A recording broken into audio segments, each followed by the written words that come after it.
Britton has spent 45 years coaching teams across the Chippewa Valley, now has his first chance to serve as a head coach. This is a dream come true. It's the pinnacle of my career.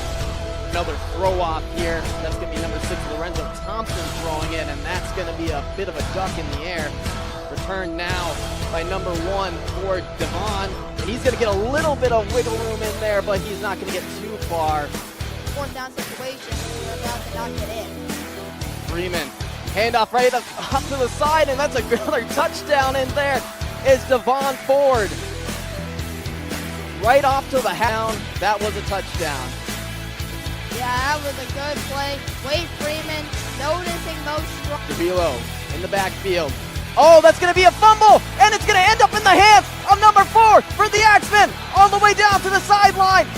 Did he get in? He did. Oh, man. Antoine Holloway. You're watching Inside the Axe Den, hosted by LeCedric Green and TJ Bartholomew, brought to you by Shady Sports Network. Thank you to the Eau Caire Axe Men for the opportunity to do this show with them and head coach Jim Britton. Please enjoy the show. Yes, sir. What's going on, everybody? Welcome back to another episode of Inside the Axe Den. And you know who I am. I am Cedric Green, the bus driver. I wasn't here last week, so TJ, I'm going to turn it over to you and let you go ahead and take the reins. I just loved setting it off, though. Excuse me. Well, welcome everyone to another week of Inside the Axe Den. I'm here, TJ, Cedric, and of course, Coach Britt. How you doing, Coach? Opening week didn't go quite as we would have hoped, but the team showed a lot of fight, a lot of heart. And how are you guys doing tonight after practice now? After the game, it was a long bus ride home. But we really reevaluated. We told the guys what we need to work on, and we'll have another film session. And you know, we beat ourselves. And that the Ozark Lunkers are a good team, and they're well coached, and our team is a very good team and well coached. It's just that it didn't bounce our way. But we flushed that game, and we're on to the Arkansas Diamonds coming into our house, and hopefully we're going to have a great crowd and put on a good show and come out with a dub. There you go. There you go. Absolutely. And Arkansas, another team who this past weekend had a rough opening week as well. So it's going to be definitely a battle of two teams. Neither one wants to drop to 0-2 in an 8-game season. So that should be a heck of a matchup. But I just wanted to, obviously we're going to go over the game. We have some questions, things like that. But first off, we were talking off camera about the injury that happened during the unfortunate injury that happened during the game that required the player to have to go to the hospital afterwards and things. You were able to say that you have some updates for any fans watching. Yes. Been in constant contact with his wife, whether it be by phone call. Mostly it's text. Matthew's dad talked to me today because there's some logistical things and insurance type things that have to be taken care of. And a social worker called today as well. And that's really not my expertise. So I had to defer to our team president, Dr. Michael Kubin, and also to Mr. Jeff Holmes, the owner of the league and our owner. And so what happened with Matthew could have happened to anybody. He just happens to be a big cog in our wheel. And just a great person, first and foremost, great character, great leader. And he got hit and dislocated his kneecap. And so taken out on a stretcher, went to the hospital. He's at the Cox medical facility, and they have all kinds of medical facilities there, Mercy Hospital, etc. But he went to Cox Health, and so after the game, we went to the hospital to give him some belongings. And when I got up to the 9th floor, he had just gotten out of surgery and was wheeled in to his room, and the nurses and things were in there, and they said, "Well, your coach is outside is it okay if he comes in? He goes, yeah, get him in here. So I was able to see him. He was still kind of, under the anesthesia, but he cried and I cried because there's such an emotional connection that a coach, no matter if you're head coach or assistant, it doesn't matter. You have a connection with those players. And our three pillars, again, are faith and family and love. And so when I got in there, Matt obviously was very emotional and said, hey, I was going to be Superman. I told you I was going to be Superman. And I said, well, sometimes Superman gets bit by kryptonite and it's going to be okay. And we said our things that we needed to say. And I said, well, I've got the whole team. We got to get back because we got a, 10, 12-hour drive, but I wanted to make sure you were okay. A couple other players came up quick just to say hi. And then we loaded the bus back. And so Matt had a rod, as far as I understand it, ended up going back into the ER to set it because they couldn't do it normally and it would have been too painful. So then he went to ER and then they put a rod in, as I understand it. And then he had a traction bar from the shin and then one up at the middle of his thigh. And hopefully that's going to be removed Thursday, Friday, or Saturday. And then depending on what happens and how he's able to handle that, then he'll travel back to the Twin Cities area where he lives with his wife. His wife drove down overnight. So our team put his wife and her best friend up in a hotel so they can be there with him. And then how insurance works or whatever that is, the owner of the Ozarks Lunkers is a fantastic individual. Great guy. He and I talked a lot before the game and then after, and he went over to actually see him in person and a couple of his personnel. And Matt's dad talked to me this morning and said, depending on insurance or whatever, if that doesn't cover it, the owner of the Ozarks Lunkers will make sure that his travel expenses are taken care of. And that doesn't happen very often. And they were phenomenal hosting us, and their hospitality was second to none. And it even affected the EMT personnel and before I left. And so, yeah, out of a bad situation, there's a lot of good in the world. And I saw that Saturday. Nice. When you're in a moment dealing with an injury like that, right?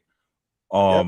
What really takes priority? Is it, the injury, or is it thinking, next man up, or are you going through your mind thinking the players you're bringing for a replacement? What was going through your mind at that moment? Players for replacement per se, getting someone in.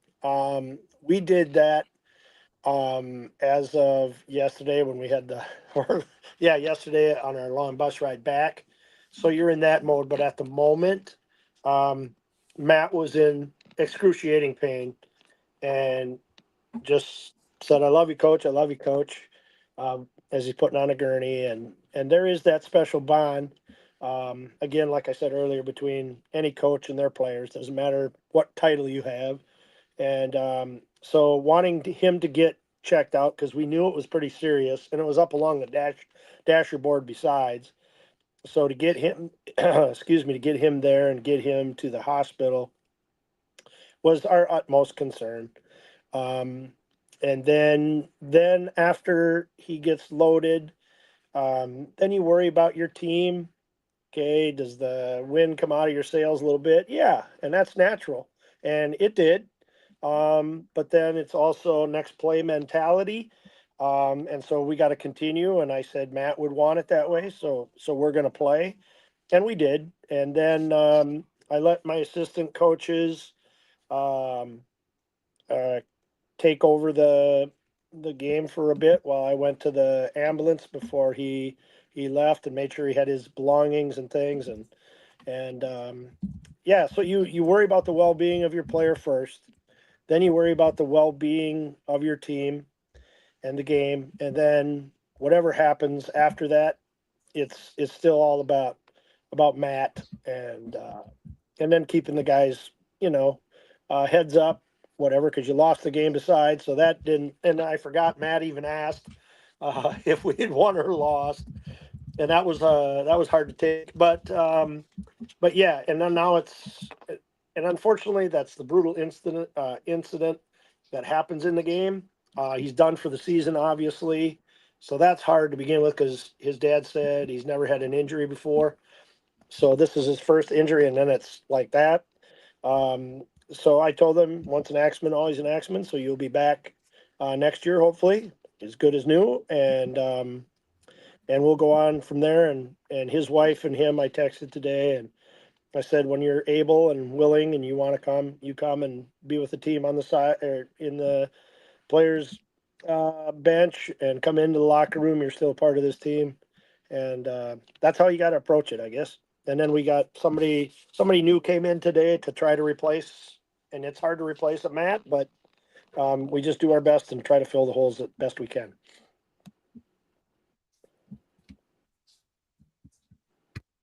Yeah, and that's this is the part of the game that unfortunately does happen, but obviously as coaches, fans, everyone watching the game, we don't want to see it, but again, unfortunately, it does happen sometimes. But it's good to hear the good updates, definitely for him, and look forward to seeing him on the sideline in one of the game broadcasts as well. Once he heals up a little bit. Yeah, it's going to be some rehab, and obviously a long rehab. I don't know how long that'll be, but I would suspect, a good 6 months probably. And then he'll have up until, next February or March when we have tryouts again, and he'll come back strong as ever, hopefully. Unless he decides he doesn't want to play anymore, and that's totally fine too, because he does coach in the cities, and he's such a good kid and great attitude and just a natural born leader. So when you lose those pieces of the chess piece or a piece of the puzzle, you just got to try to find the right pieces or the right people to fill those holes. But I'm sure we will. We brought this kid in today and he looked good, so we'll see.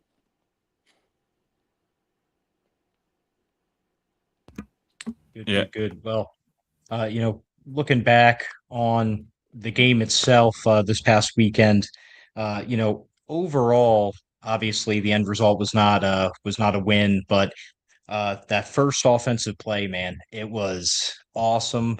Just an instant touchdown pass. Can you walk us through that play call a little bit and just, man, did it work? Yeah. Harrison Samoras, who also is a running backs coach at the University of Wisconsin Eau Caire here in town, and he's my OC. And and I think I told you before, and I've told people in the newspaper and other interviews that he's just a really smart guy.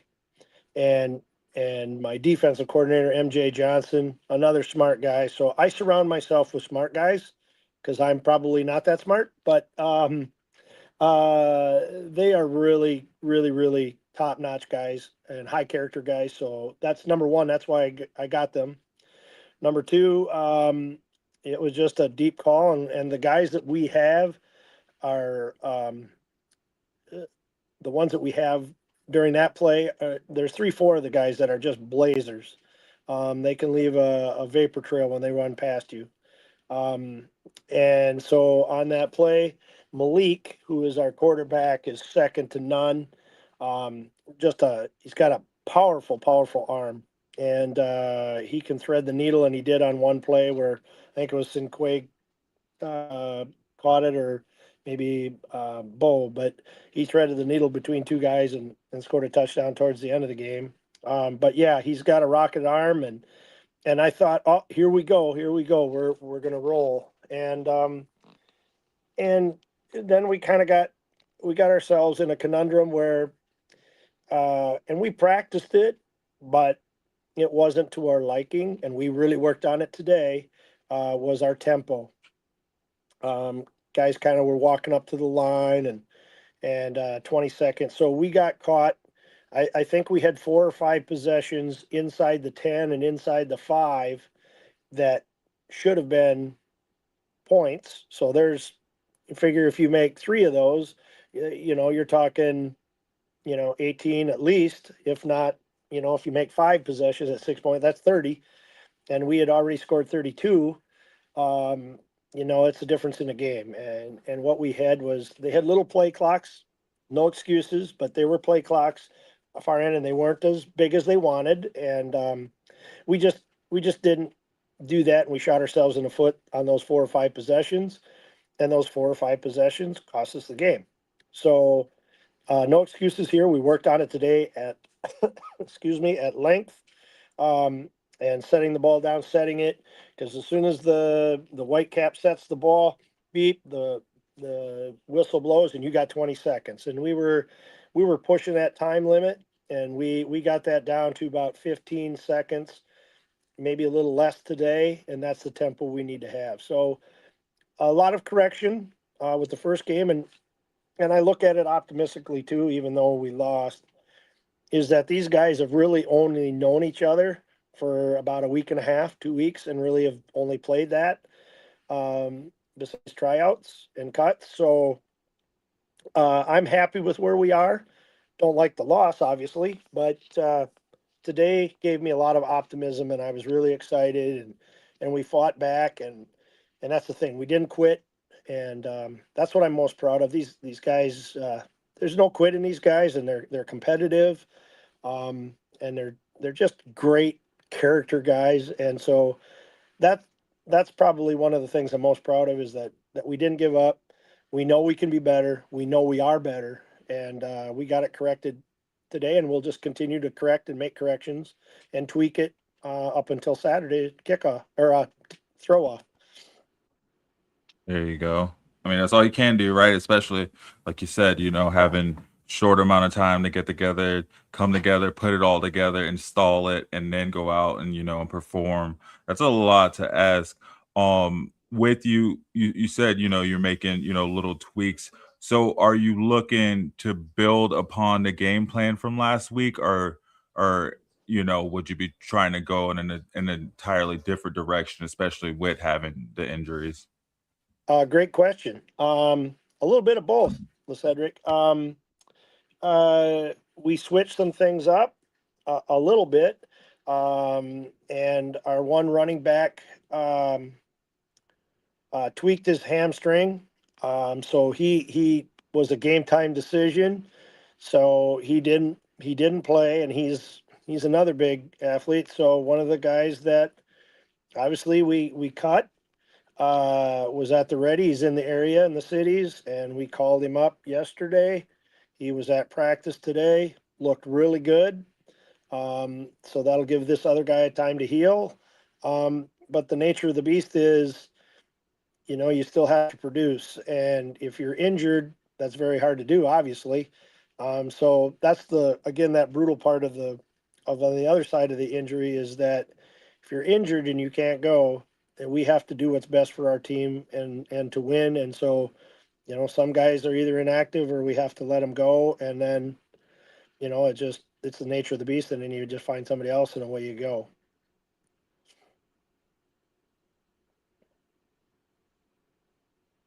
Now, just recapping the game a little bit today to myself, it was really a game that didn't truly start to get away till the second half. So, I mean, again, talking about that showing hard, keeping the fight alive, it was really into the fourth quarter. And even in the fourth quarter, you guys were able to put it together a little bit, score 20 points in the quarter. Do you think that was more of finally getting maybe those first game jitters out of the way? Yeah, I think so. A lot. I mean, on any team, no matter who you're playing, you have the rookies who have never played, and in this arena league, that is, and then you have, the guys have been around a couple years, and then you got the guys like on the back end of Willie McCaleb, guy I've coached with, and he teaches in the district, same district I do, and he's like 36, but he's in fantastic shape. So you have a good mixture, and we had a good halftime talk, and guys weren't pointing fingers at each other. Now, does it get heated on the bench? Yes, but that's my job to step in and say, hey. And I had to say it a couple times. We are a team. We're not pointing fingers, and it's the heat of the battle, and we get that, and the guys get that, and I made it known at the end of the game in our post game talk, and the guys understand that, and they apologize, and that's the nature of the beast too. But Harrison decided on some different plays, which is totally fine. That he's got full autonomy, and we added some new different things and wrinkles today. But after the game, we got on the bus, and after we get onto on the road, um, guys are breaking down film, watching it, that kind of thing. So I don't need to get, and our coaches don't get on the players per se in that regard after the game, because we don't need to, and that's not our coaching style. We don't need to get on them because they already know what they've messed up on. So it's just, hey, make the mental notes and let's get them corrected. And so that's kind of our thing today. Guys are sore yet. Then you got that long bus ride too. So yeah, I mean, we still thudded and cracked pads today, but the guys shake that off, and it's that next game, next play mentality, next man up. I mean, we've got some boo-boos within the team and some reversing, but everybody does. So Arkansas Diamonds coming in, they don't care about our injuries. They don't care who's playing, who's not. They're just going to bring their team and put the best product on the field too, just like we are. So, you got to have a short attention span when it comes to a loss, or a win for that matter, because it's, another 4 or 5 days and you're playing again. So it's got to be a quick turnaround. Right. And with this being your first home game, do you foresee the energy being a bit different though, as opposed to going on the road for your first game? Yeah. And the place that we played it's the fairgrounds, but they never have to take down their field. And it's just it's a really kind of nice little facility. But ours, our setup and takedown is crazy, because our turf is supposed to come tomorrow. So we can't practice on that. We have our field house that has turf that we practice on, but we probably, if it comes tomorrow, they get it set up, maybe Thursday, we'll be able to practice on it. We'll be able to run into the dasher boards, get acclimated to it again. And then, and we have just the newest arena in the league, and it's a beautiful place to play. It gets loud. So yeah, we're expecting big things. And I secured from across the stadium from where we are, our arena, there's a bunch of businesses along, probably 2 or 3 blocks long, that I secured overflow parking, and then they're going to have a tailgate party. I'm going to have food truck, and I assume music. And so, yeah, we're just super excited. We weren't able to have tailgating last year, and we got that secured this year. So, yeah, I'm just super excited, and I just hope we have a great crowd. It looks like a tickets have sold and also have been given out to get people there. And we're just super excited because it's Family Appreciation Day of the Chippewa Valley. And we're just ready. Our guys are ready to go back to work. And they took the loss just as hard as we do. But yet again, the same token, they've been coached and taught that, hey, we got to flush this. Let's move on to the next game.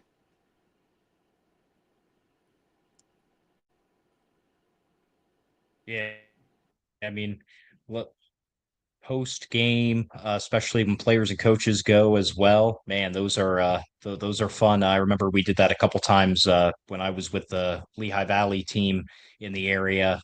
Fans really get a kick out, especially the younger fans, because they actually get to intermingle with the players and coaches. You don't get that anywhere else, and it just really helps build community. So that's really awesome to hear.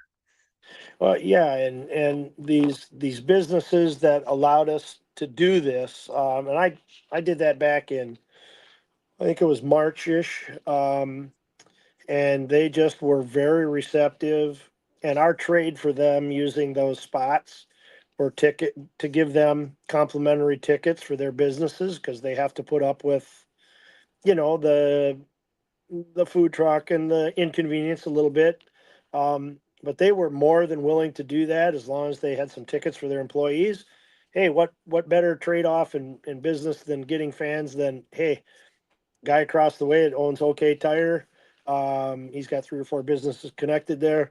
He's got 15 or 20 employees just in one building, and then the next building he's got, so there's like 30 or 40 people that will get free tickets. And then if their spouse comes or however that works, they'll figure that out. But, let's say you double that, that's 80 people. And that's 80 new fans. So, it's a slow walk. It's a slow build up, and winning will also help take care of itself. So I'm just so darn excited. I'm optimistic. Yeah, I was sulking a little bit, and stung a little bit that I lost, and the guys felt bad that I didn't get a first win. And like I told them, hey, this is not about me. It's not about the coaches. It's about us. It's about you guys. So to get them back focused on what really the spotlight should be is on them. We get them in the position, but they're the guys that got to go out and play and take the shots and get the injuries, etc. So yeah, and they always know this. I love them to death, and they know that, and they give that back in return. So I'm just totally optimistic and so looking forward to our first home game and hopefully getting that win. There you go. I know you just said, it is about the players, not you guys as the coaches, but how was the feeling of being out there for that first game as the head coach? Uh, um, back when I played college ball, there'd be times where I'd get, I don't know why, but I would get, and I'm not usually a very nervous person, but I would get nervous, and then I'd end up running to the bathroom and having to throw up. But there was kind of a calm to it. But then as it got closer, and then we walked down the hallway to the entrance, and then it started, then my stomach kind of was in knots, and then it got exciting. And we didn't introduce ourselves as individuals. We introduced ourselves as a team. And I know that'll probably be different here at home because that's your home field, but that's how we do it. My team is so non-individualistic, and who gets this and who gets that and who has this stat or who has that. We really don't worry about that because it'll come at some point. And so my guys are really unselfish. And those are the kind of players that we tried out and we wanted on this team and picked, were the guys that have great character, are great leaders, whether it's vocally or internally, doesn't matter. And they're just good character, quality guys. And yeah, guys come and go, but the core of our team, I couldn't ask for, and I've coached a lot of years, I couldn't ask for better men in that locker room.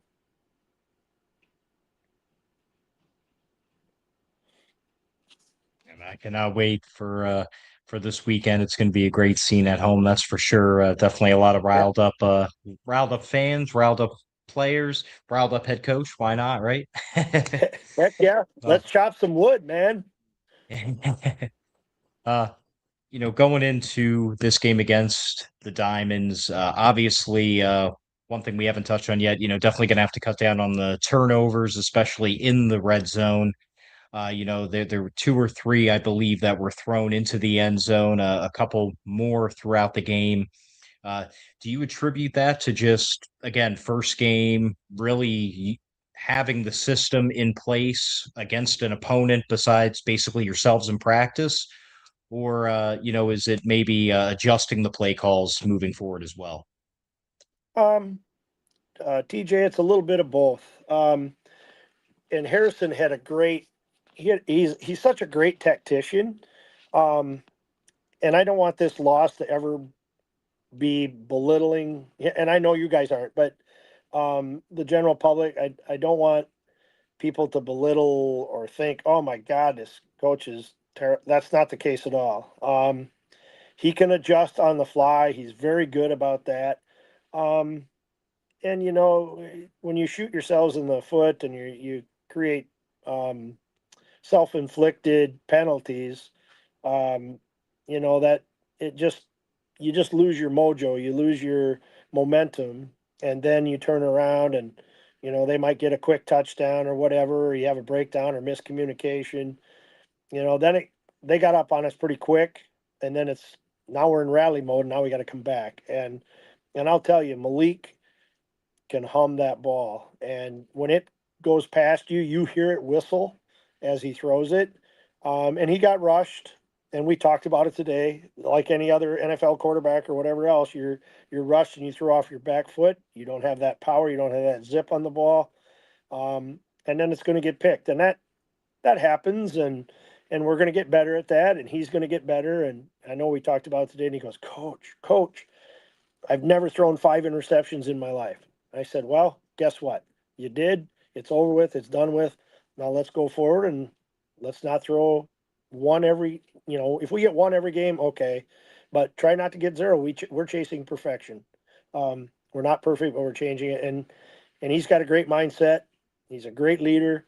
And he, you know, I'm ready for him to have a comeback and just a great kid. And so, yeah, I mean, you adjust on the fly too. And, you know, our running back, and we plan to run the ball a little bit more, but when you're running back just at, you know, as warm-ups and coach, I can't go because of my ham. And he had tweaked it in practice, but he had iced it and did the rehab and thought he could go and it tweaked. Well, that's just before the game. So now that you got to adjust your game plan. And so we were going to run the ball a little more. And I'm not going to give anything away to the Hot Springs Diamonds, but you know, we're in a good place and he's in a good place. So game's over and done with. Can't change it. So let's just move forward. And that's the kind of mindset he has too. So yeah, we're ready to go. There you go. That's how you gotta be, right? You gotta keep it moving, keep it moving. Like you said, this weekend or this week coming up, it's Family Appreciation Night. Last thing I got for you, what's your message to the home fans out there coming in for the game? Well, doors open at 6 and get your food and get your game face on and hopefully we just put on a good show, and I want them to be as rowdy and loud as they can be. I mean, yeah, it was loud down there, but in our arena, if we pack that house, it can be deafening. And that's what we hope we get. It'll be quiet when we're on offense, and it's deafening when they're on offense and we're on D. And then anything can happen. But we're switching up some things on defense too a little bit that we're not going to give away either. But MJ and I talk things through, and we talk on the bus, and he's got control of it. And I was out on the field the first quarter, and he and I talked, and I said, you know what, why don't you just go out there? And so again, it's not an ego thing with me, and he sometimes sees things better than I do. And sometimes I see things better from the bench that he might not see. So we coordinate that, and he's just a very humble guy too. And, you know, and so we work very well together. All 3 of us work very well together.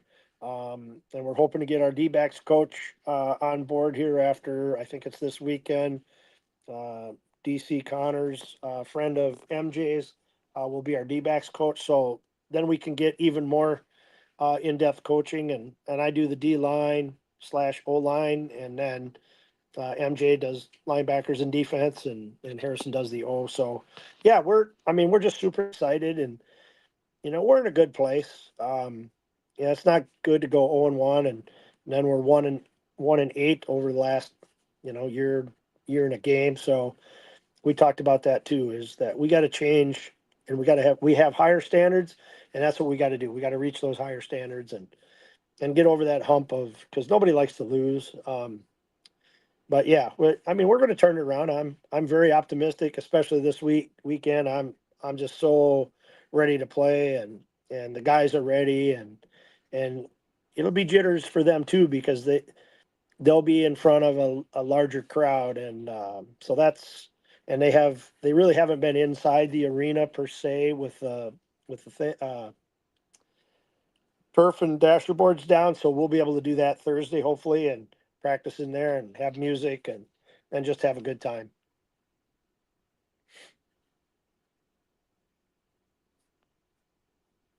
Yeah.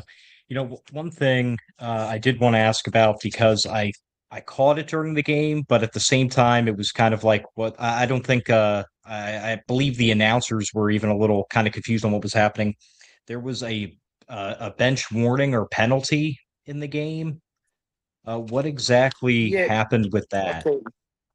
Okay, and there was, and I never want to accuse another coach, because the coach and I met and we talked probably 15 minutes or so before the game even started, and he's a really quality guy too, and but towards the end of the game, our receiver Josh Murray was going on a go route and was looking up at the ball, and one of their guys left his feet, and with the crown of the helmet hit him right on the right side of his jaw, and then the game was on, and there was this kid kept jaw jacking Josh and what have you, and I had to get out on the field quickly because I didn't want anything to happen to Josh or get him in trouble. Because if you get suspended for a game or kicked out, you're suspended for the next game, and Josh is a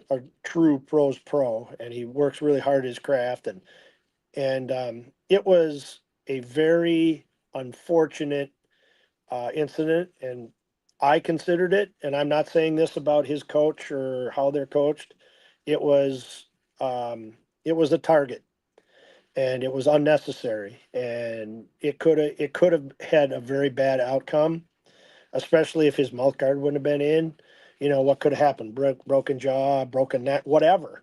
It was totally uncalled for, and he was looking for the ball up in the air like I'm looking, and didn't even see the guy coming. The guy hit him in the jaw pad and underneath the jaw pad with the crown of his helmet, and knocked Josh into the dasher boards. And Josh sat there for a little bit, got up, and then this guy is kind of taunting him a little bit. And Josh obviously said his piece, and then I got out there and said, Josh, you just got to let this go. I know it sucks, but you got to let it go. Then a bunch of their players came over and said, hey, this guy, we don't do that. That's not how we're supposed to play. And there were 4 or 5 other calls that should have been called that weren't. Didn't cause us to lose. That was our own doing. But there were some calls that I think needed to be called. And I talked to our team president, who is in charge of the officials, and just said, hey, my team has a lot of class, and this was a very classless act. It was intentional. And so this guy is going to lose the next game, but I do not know what the penalty is from there. And that'll come from Michael and the league itself, because there's no place for that in the game, whether it's, high school, college, professional, there's just no place for it. And so I voiced my opinion, and that's all I can do. And my player's okay now. We talked about it tonight after practice was done, and so we're all good. It's just that it's an unfortunate incident that should never happen. And yeah, so hopefully it's dealt with, and we don't see any more of that during the year. But that's kind of what that stemmed from. And then MJ, my defense coordinator, was a little heated, and that was probably the bench warning, but I was not there to hear that because I was out on the field trying to control our guys and get them back. So yeah, it's the heat of the battle, but it was unnecessary. And so luckily they kicked him out of the game, but it wasn't the first time that happened throughout the game with the same player. So that'll end up, through the ownership to figure out what they do, and whatever they do is, that's out of my hands. But yeah, that's how we dealt with it, and that's probably what it stemmed from, TJ. And So my guys are taught to be very respectful, give everybody dignity, and I did not blame Josh, even though he was very heated. He wouldn't listen to me right away, which I get because you're heated. But afterward, he said, "Coach, I'm sorry," and so that's all I needed to hear. And I knew why he did what he did, and I didn't blame him for that. And we have a great relationship, and yeah, it just should never happen in this game, and he could be really seriously injured. So yeah, that's probably what it stemmed from, TJ.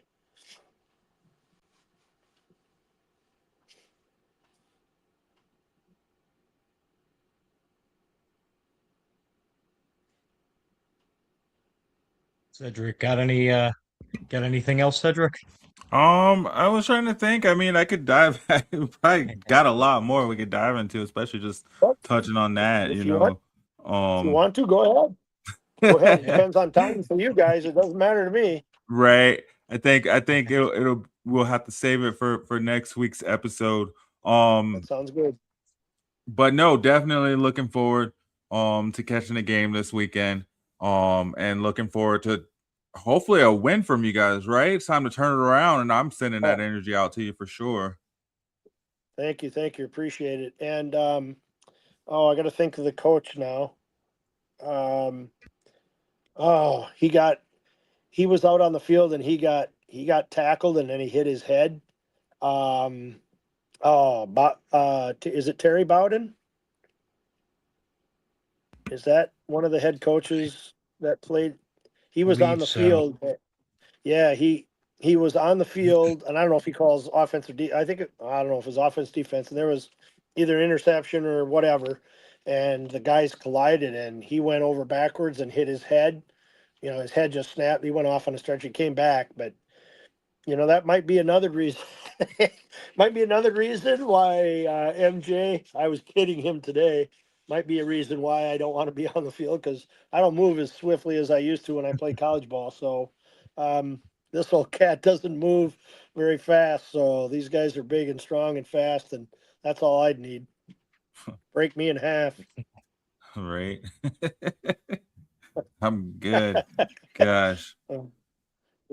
Yeah.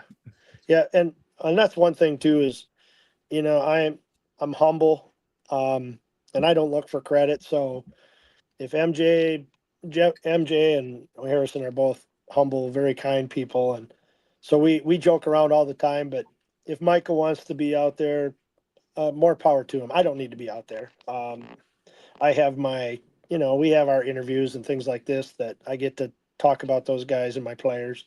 That's all that matters to me.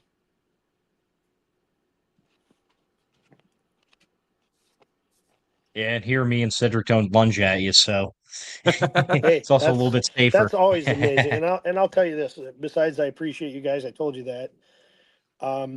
I get so stoked and so excited to be done with practice so I can do this. Hey. I've never done it before, and you two guys are fantastic. And I'm sorry I was late today, but we had more paperwork to do, which a coach hates to do, but it's things you have to do. And the players don't like it either, but that's just the nature. But no, I look so forward to Monday nights coming to talk to you two and try to answer your questions as best I can and as honestly and truthfully as I can. And you two are great people, and I just love doing this. There you go. Hey, we appreciate you as well. I do have something before we get out of here. I know it wasn't a win, but there had to be a player that stood out, your MVP of the game. Who was your player of the game? Oh boy. Well, I would say Malik, obviously quarterback. Bo Butler I think it was him that caught the first touchdown pass. Richie Murphy, Willie McCaleb, they all played well. They just all, it's hard to pick out one or two, because that's not the way I am, but those guys did stick out. And your quarterback is generally your leader, but they also take the criticism. With Aaron Rodgers, everybody said he's he can be this and he can be that. But at the end of the day, I mean, he's a 4-time Pro Bowler and he's been around forever and knows the game inside out. So you got to rely on those guys. So those guys stick out. And Malik is just a humble, quiet guy. But boy, when the game's on the line, for the most part, he's looking to throw darts. And so yeah, he really stuck out. And I would also have to say, I got to think here. Akeem Peterson. We had a center, and the center went down and ended up. That was like the week before, so we released him, and Akeem came in and just did a great job too. And he's a very athletic guy. He normally plays linebacker apparently, but he was our center, and he did an admirable job too, because he came in maybe Wednesday of last week, and we were running plays and everything. So he would be another one. So usually your quarterback and your center are the top two, because that's where the game starts. And defense wins championships, but offense scores the points too. So it's a give and take. But yeah, I would say those players.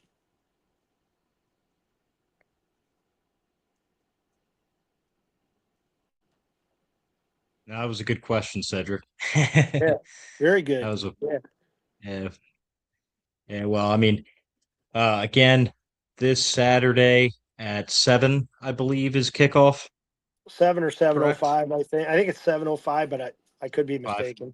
Yeah, I think it's 7:05. Yeah, this Saturday, at home, first home game of the season. Everyone who is able to get on out there, show your support, and let's cheer them on, because the Axemen are going 1-0 at home this weekend. I can feel it. Yeah, me too. And it's going to be like 87 degrees and muggy out, 72 degrees and cool inside. And you can have some pizza, brats, a beverage of your choice.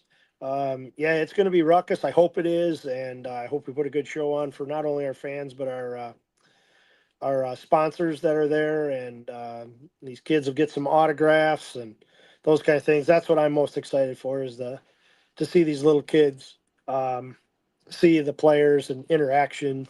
And those guys are going to be accessible until it's time they kick us out of the arena for signing autographs. So yeah, we're excited, and hopefully next week we talk. We're 1-1. There we go. There we go. And they still have some of those 4-packs left, guys. So if you're looking something to do and you're in the area, I mean, you can get a 4-pack for less than $100. Some food, catch a game, entertainment, and food is always. Yeah, I think it's 4 tickets, your choice of pizza, brat, or hot dog, and 4 drinks. And that's a steal, and hope a lot of people take advantage of that and see them out there. And Axe Nation is rowdy and ruckus and cheer us on to a victory. There we go. There we go. Yeah. Thank you, Coach. I think that's all we got. Okay. TJ, you got anything else? Hey man, I'm ready to sit down and watch them battle the Diamonds already, man. Saturday can't come quick enough. Yeah, Right? that's for sure. Like you said, let's go chop them down. Cool. Yeah. Well, Yes. Coach, thanks for joining us. TJ, always great to have you with us. Everybody out there watching, thanks for joining us. We appreciate you checking in. And like we said, check out the Eau Caire Axe Men next Saturday at 7 p.m. They'll be looking to put it down on the Arizona Diamonds, or Arkansas Diamonds. So It's all right. good luck, Coach. Good luck. Um, Thank you hey, guys thanks. for watching us, and we hope everyone has a wonderful night. Check out Shady Sports Network. Have a good one. Thank you, guys.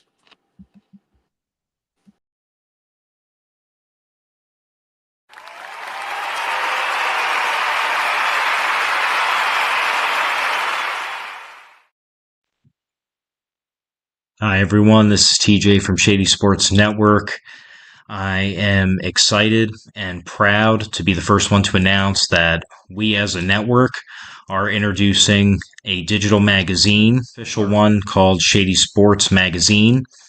As many of you know, the bread and butter of our network is covering arena and indoor football, and that's exactly what this magazine is going to be about. It is going to be the first ever arena and indoor football central magazine, all the leagues included. You're going to also have a bunch of articles in there about past teams going down memory lane. It's just going to be a one-stop shop for the already diehard fan. It's going to be an easy spot to get all of your info, no matter which league or however many of the leagues you may watch. And for the new fan or the casual fan, it may help you turn into a diehard fan now, because you're going to be able to get all the info super quick and easy, sent directly into your email. We will announce in the upcoming weeks when the inaugural issue is going to be released. And believe me, we will definitely keep you updated on our shows and network as a whole on how to sign up for that list to get it. Email for free every month. Thank you to the fans, and thank you for everyone watching. As always, like, follow, share, subscribe, and most important, enjoy the show and keep watching. Thank you, and see you guys later.